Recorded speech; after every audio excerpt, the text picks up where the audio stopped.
Hello বন্ধুরা, তোমরা কেমন আছো? আশা করছি সবাই ভালো আছো। তো আজকে তো শিবরাত্রি। তো আমি আজকে সাবু দিয়ে, শিবরাত্রির দিন সাবু খেতে হয় বা সাবুর বিভিন্ন খাবার বানানো হয়। কাঁচা সাবু যারা উপোস করে তারা কাঁচা সাবু খায়। তো আজকে আমি সাবু দিয়ে একটা সুন্দর একটা ডিজাইন বানাবো, সেটা তোমাদের সঙ্গে শেয়ার করছি। চলো প্রথমে সাবুটাকে একটু সেদ্ধ করে নিই। এখানে আমি জল ফুটিয়ে নিয়েছি, এর মধ্যে সাবুটা দিয়ে একটু ফুটিয়ে নেব হালকা করে। সবটা সেদ্ধ হয়ে গেছে, রাত্রে ভিজিয়ে রেখেছিলাম, সেদ্ধ হয়ে গেছে, এটাকে নামিয়ে নেব। এখানে সাবু জাল দিয়েছি, তোমাদের দেখালাম, বা ভিজিয়ে রেখেছিলাম। তো ওখানে ভালো করে ছেঁকে নিয়েছি, জলটা ঝরিয়ে নিয়েছি। জল থাকলে এটা খুব একটা ভালো হয় না, জল জলে হয়। এই সাবুটাকে ভালো করে একটু সেদ্ধ করে ভিজিয়ে রেখে সেদ্ধ করে একটু জল ঝরিয়ে নিলে ঝরঝরে হবে সাবুটা, লেগে যাবে না, একটার সঙ্গে একটা লেগে যাবে না।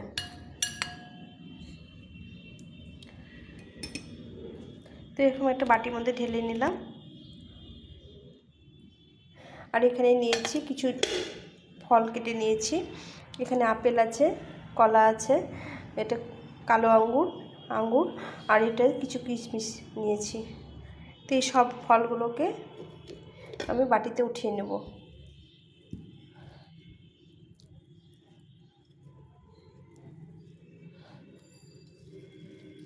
এটা খেতে ভালো লাগে, যেদিন উপোস করা হয় সেদিন এটা খেলে পেটটাও ভর্তি হয়, আর শরীর ঠান্ডা থাকে। এখন গরম পড়ছে, এই গরমে রৌদ্রের মধ্যে যদি এরকম সাবু ভিজিয়ে বা সাবু সেদ্ধ করে এরকম করে একটা বানানো হয় তো খেতেও ভালো লাগে, আর খাওয়া শরীরের জন্য খুব ভালো। আর এই কালো আঙ্গুর তো আমাদের খুব খাওয়ার প্রয়োজন আছে, দরকার।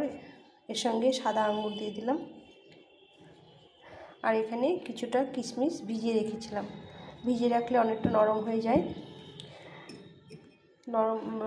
শুকনো থাকলে নরম হতে চায় না। তো এইভাবে সবগুলো দিয়ে দিলাম, দিয়ে এটাকে ভালো করে মিশিয়ে নিতে হবে সুন্দরভাবে। একটু ফলগুলোকে ছাড়িয়ে ছাড়িয়ে মিশিয়ে নিতে হবে।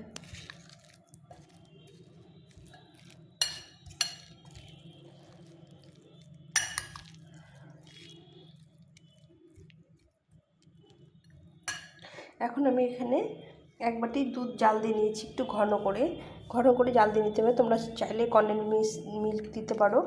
তো এইভাবে ভালো করে জাল দিয়ে নিতে হবে, নিয়ে এটাকে ভালো করে মেখে নিতে হবে। ভালো করে মেখে নিতে হবে যাতে সুন্দরভাবে এগুলো মাখা হয়, সেভাবে মেখে নিতে হবে।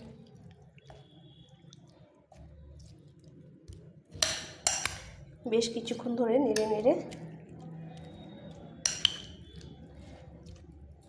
বেশি দুধ দিলে ভালো লাগবে না, একটু ঘন করে অল্প দুধ দিতে হবে। বেশি দুধ দিলে পাতলা হলে ভালো লাগবে না খেতে।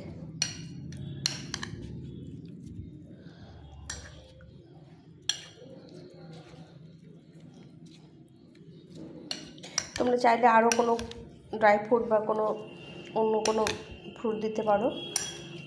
তো আমার ঘরে যেগুলো ছিল আমি সেগুলো দিয়ে আজকে বানিয়ে নিলাম। দেখো কতটা সুন্দর হয়েছে। এটা খেতেও ভালো লাগে আর শরীরে খুব পুষ্টিগুণে ভরপুর। যে বাচ্চাগুলো ফল খায় না তাদের এভাবে খাওয়াতে পারো। আর একটু গরম পড়ে গেলে এর মধ্যে একটু বরফ দিলে আরও ভালো লাগে। আমি দুধটাকে জাল দিয়ে ঠান্ডা করে নিয়েছি, ঘন করে ঠান্ডা করে নিয়েছি, আর সাবুটাকেও জাল দিয়ে ঠান্ডা করে নিয়েছি। এটা ঠান্ডাটাই খেতে ভালো লাগে, শরীর ঠান্ডা থাকে। তো এইভাবে কিছুক্ষণ মেখে রেখে দিতে হবে। বেশ কিছুক্ষণ ঢেকে রেখেছিলাম। দেখো সবগুলো একসঙ্গে মিশে গেছে। এখন আর এটা পরিবেশন করতে হবে।